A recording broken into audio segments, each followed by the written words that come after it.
Is Spelljammer being dropped off the radar already? No, but we do have something pretty neat coming up. GameMasters here, and Wizards just dropped a new Unearthed Arcana for us to playtest. But get this, it's not going to be out for at least 2 years. Dubbed as One D&D, this is the first step towards a new edition of Dungeons & Dragons. I know what you're saying. Don't get all excited. This is simply a playtest booklet. It's playtest material and will likely change in massive ways as it moves forward. But they also snuck something else in here, a new playable race.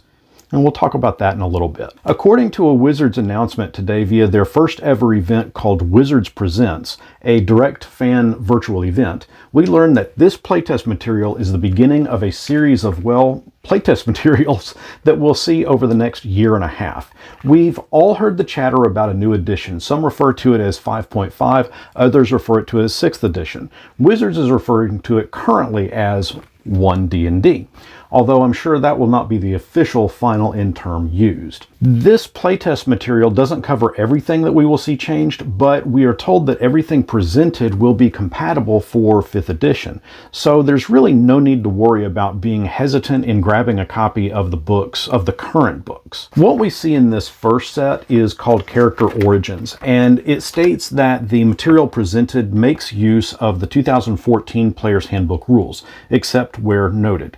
As I mentioned, there's no need to worry here. The specific sections that we will see in this are character races. These are race options that they're considering with updated designs, character backgrounds, starting languages, feats, a rules glossary, and while this section isn't specified, there is also a spell list provided at the end of this. Keep in mind, everything in here is playtest, and as such is subject to change if they find that the options here are too powerful or presumably not powerful enough. The first step is in determining your origin, and this is done after you choose your character's class.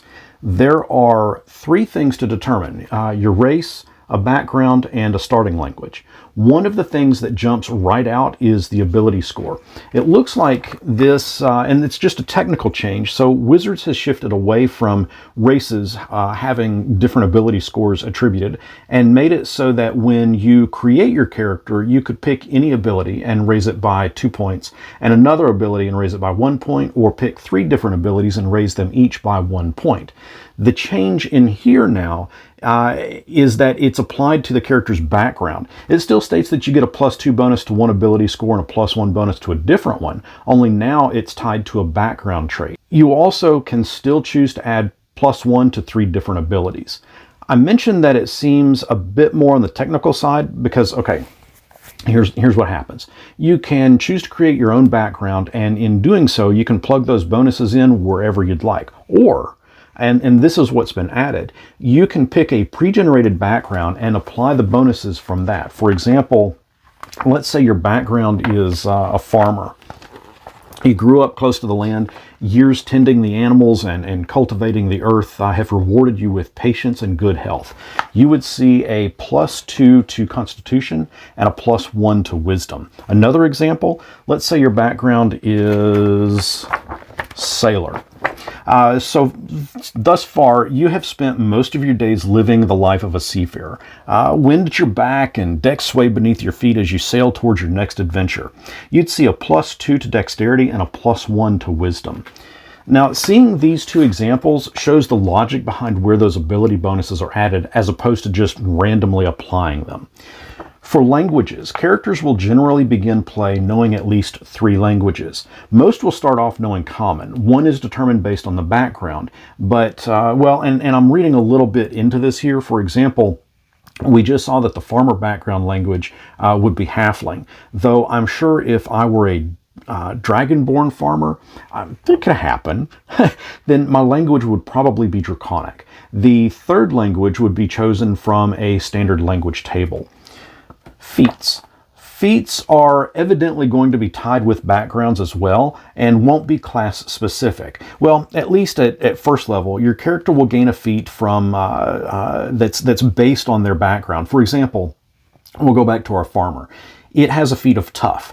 Your hit point maximum increases by an equal amount to twice your character level. Whenever you gain a level thereafter, your hit point maximum increases by an additional 2 points.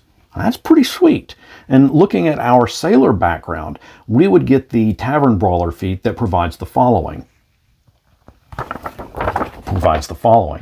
Enhanced Armor Strike. When you hit with an unarmed strike and deal damage, you deal bludgeoning damage equal to 1d4 plus your strength modifier.